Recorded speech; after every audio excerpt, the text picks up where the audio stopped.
In my previous video, I have already explained you how to flush your engine oil and then inspect and replace your air filter. Then we moved forward by removing the carburetor from your motorcycle and then made a separate video on showing how to service your carburetor at home, and then showed how to install the carburetor back onto the motorcycle, and then we followed with draining the old gear oil. Then we filled the gearbox with a brand new gear oil and also filled the engine with fresh engine oil. So in this video, we'll see how to service your transmission or the CVT and inspect and replace the parts if it is worn out. And also we'll see how to replace your spark plug, followed by adjusting your tappet or valve clearance. And then finally, let's see how to remove all the old fork oil and fill it with the brand new one. So without wasting much time, let's get started. In order to get access to the CVT itself, we need to remove all the bolts holding the CVT cover. In this case with Ntorq, I'm using 8mm socket or a T-bar to remove all the 8mm bolts holding the CVT cover.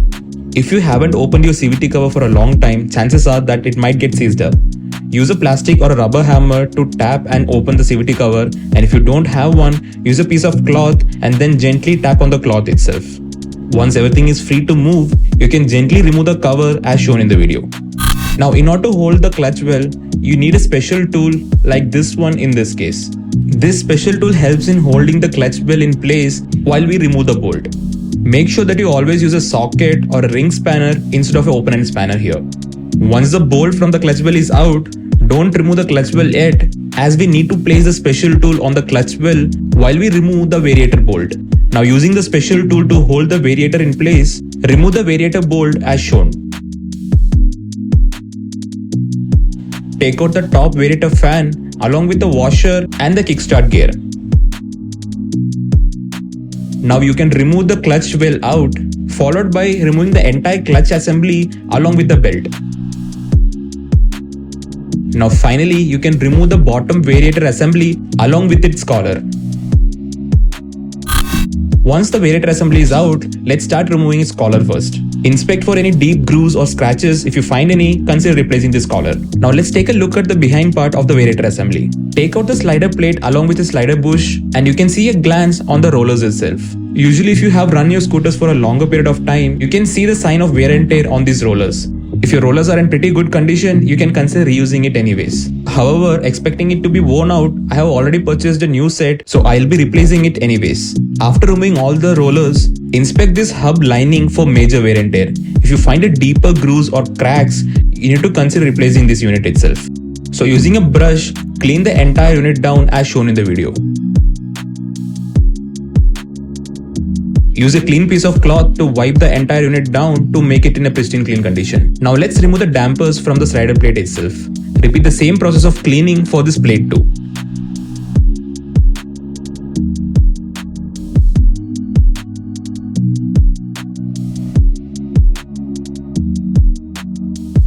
Now I would like to show you the old belt's condition here, and you can see a lot of cracks that has been formed over the period of time.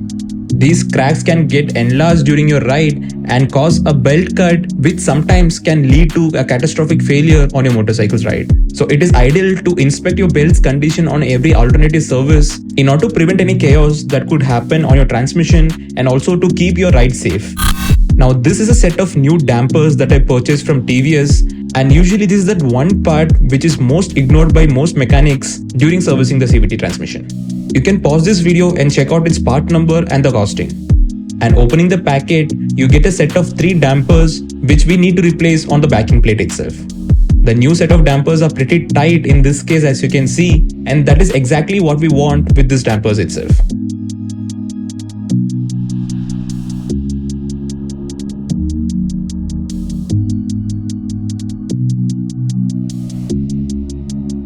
Let me show you the old damper here, and you can see how loose it is compared to the new one.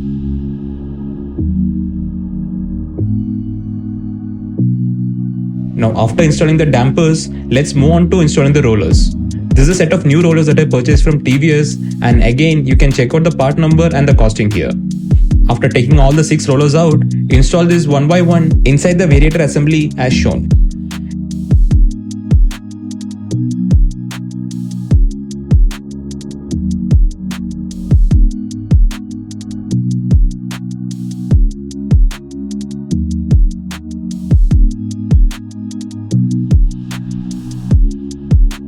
Now install the backing slider plate and you have completed your variator assembly. Now let's keep this aside and let's move on to inspecting the clutch unit itself. This is the clutch assembly which is mounted onto the variator pulley itself.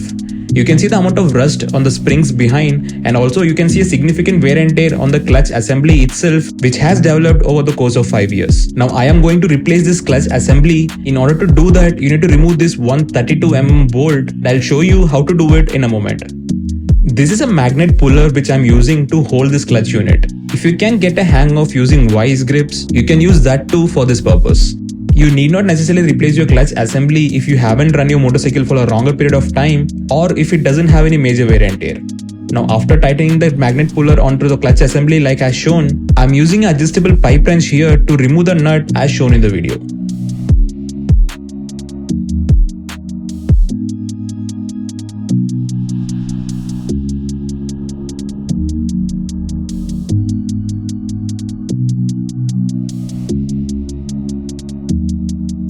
Once the nut is properly loosed, do not completely remove it yet as the entire unit is spring loaded. Compress the clutch assembly as shown and remove the nut slowly using your fingers.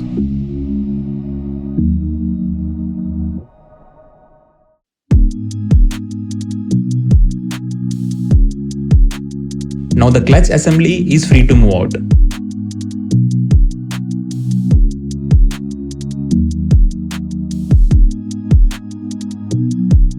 And this is the spring that I mentioned before. Now let's clean everything down and come back. Now as I mentioned before, this is the old clutch unit and I have purchased a set of new one from TVS. Always make sure that you purchase a genuine replacement product and not a compatible one. I will show you the comparison of the old clutch assembly and the new one, and you can see yourself the difference here.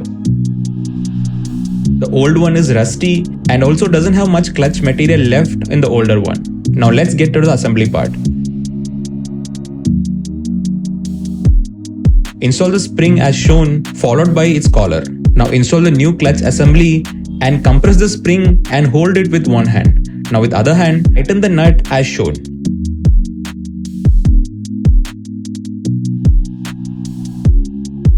Now using the adjustable wrench, drive the nut completely in and then as shown before, using the magnet puller or if you have vice in this case, hold the entire assembly in place and tighten the nut to its maximum.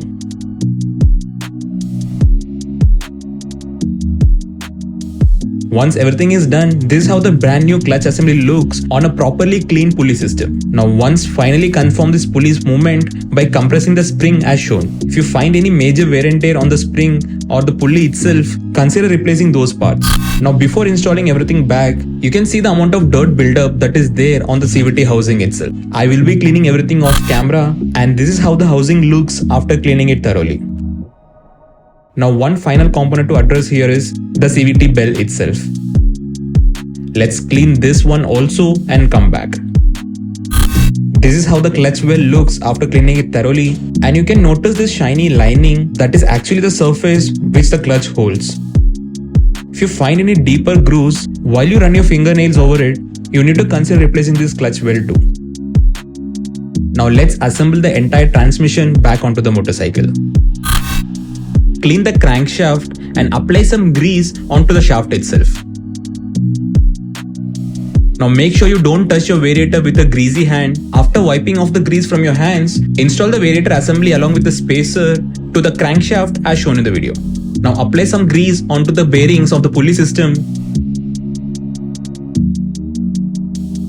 And this is a new belt that we are going to install. Now place the belt onto the pulley and try to compress it as shown. Now install the clutch assembly along with the pulley system and the belt and connect the other end of the belt to the variator. Now install the clutch well and install the front variator and tighten all the bolts. Off camera, I have already installed all the bolts and tightened it down. Now before installing back the cover, let's start the motorcycle and check if the variator is functioning properly.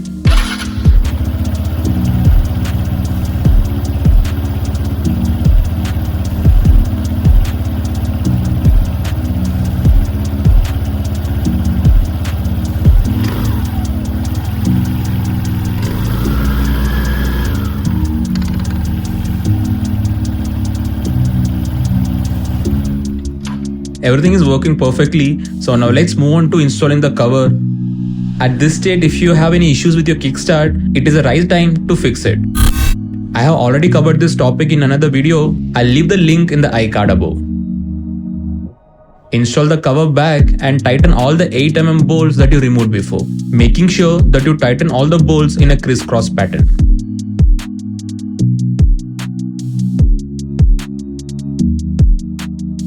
Now, in order to get access to the spark plug, we need to remove all the plastic panels covering it.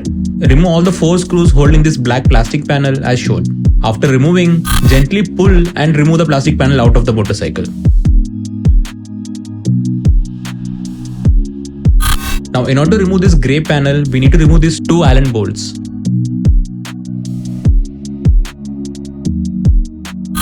After removing, gently pry it open as shown. Now this is the ignition coil connector which you need to remove to get access to the spark plug. Gently pull it out and keep it aside. Clean the external surface before moving on to removing the spark plug. Now in order to remove the spark plug, you need to use a spark plug removal tool which sometimes most manufacturers will provide along with your toolkit. Insert the spark plug socket as shown, and I'm using a ratchet to make the process easier.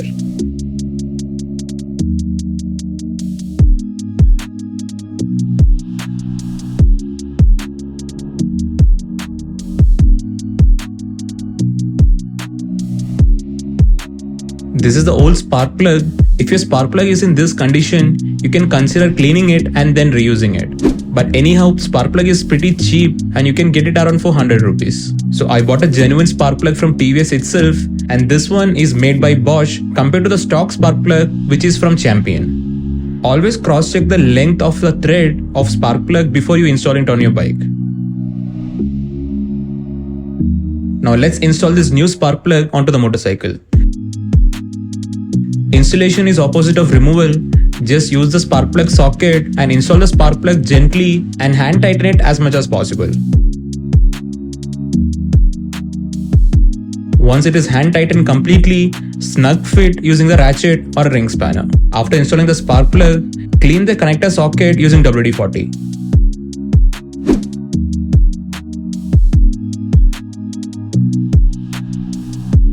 And install the connector onto the spark plug and confirm its proper connection. Now let's remove the other side panel too in order to get some access to the head cover of the engine. The head cover is held by 4 8mm bolts which we need to remove in a crisscross pattern to avoid any cover damage.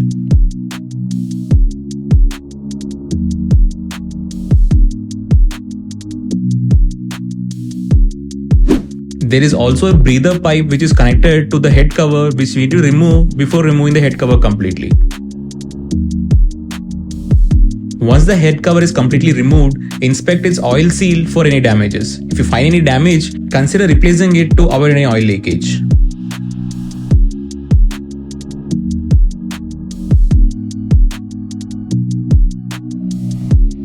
Now the Ntorq has 3 valves, 2 for intake and 1 for exhaust.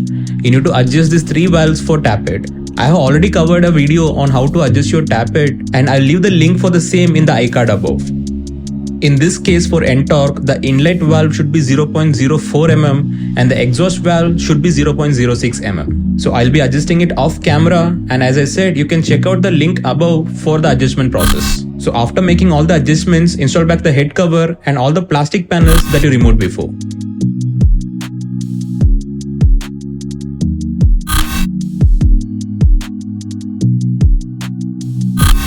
Tighten all the screws and install the seat back onto the motorcycle. Connect the light and the sensor socket and tighten all the 4 10mm bolts that you removed before. Now let's remove the front panel. There are total 6 screws that is there on the dashboard area and 2 screws on the front side. There are 2 more screws that has to be removed from both the sides. Once everything is removed, you can remove the front panel out of the motorcycle. Disconnect all the electrical connections before removing the panel out of the motorcycle. Now spray some WD-40 onto the fork coil cap and also for the 2 bolts that is holding the entire fork assembly.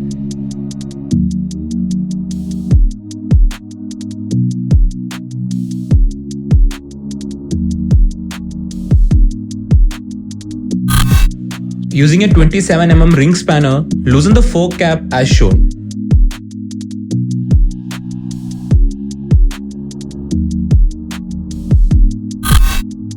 Now let's remove the front wheel, starting with undoing the axle bolt. Remove the axle completely, collect all the spacers and the washer.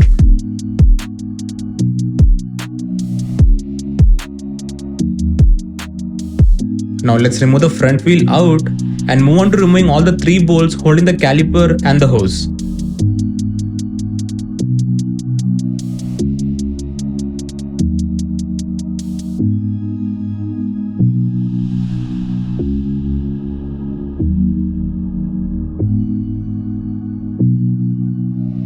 Now let's start removing the fork assembly out of the motorcycle. Remove the top bolt completely.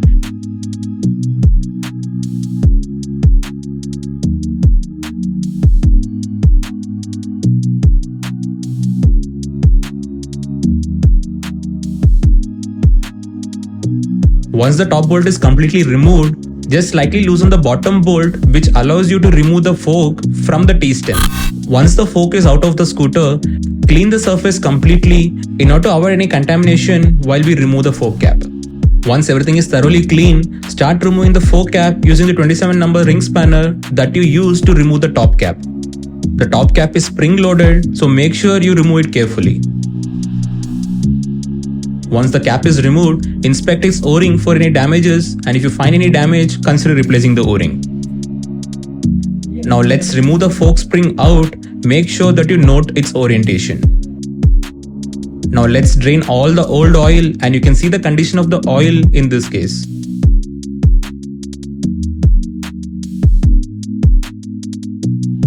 Stroke the suspension couple of times to remove all the oil that is there inside the assembly.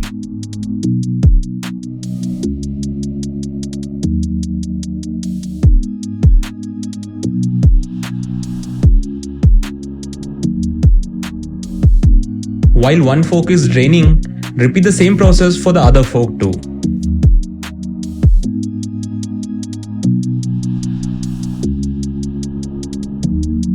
Now I'll be using this Motul 20W fork oil, and this is one of my favorite go-to fork oil that I use on most of the motorcycle. Let's open the cap and break its seal.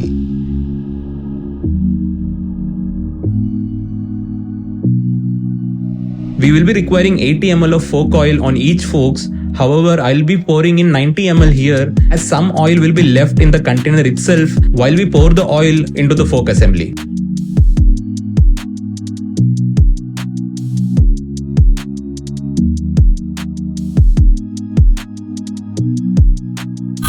After cleaning everything, install the spring back, making sure the orientation is as same as you removed before. Now pour the fresh fork oil into the fork assembly as shown.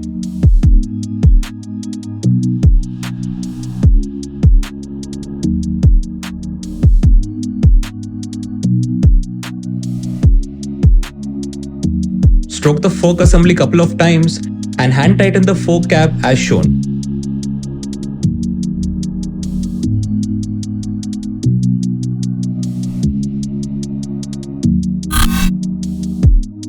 Now install the fork onto the T-stem and tighten its bolts as shown.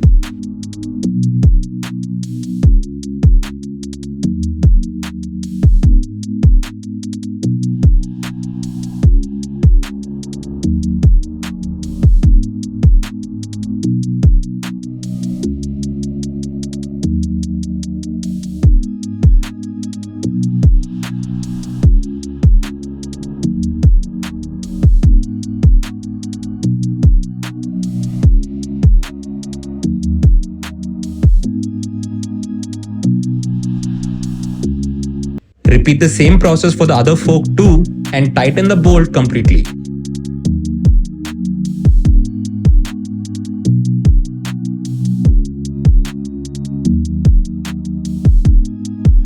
Now finally tighten back the top cap with 27 mm open-end spanner.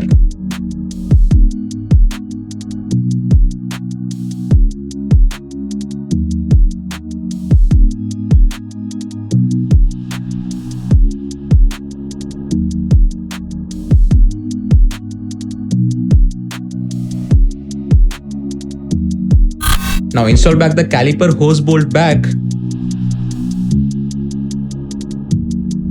and insert the axle and check for proper free play. Now after cleaning the axle itself, grease the axle as shown.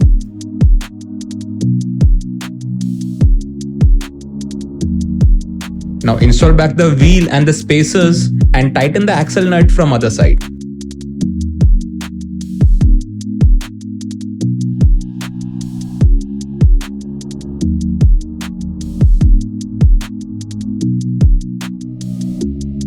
Install the caliper back onto the motorcycle and tighten its two bolts.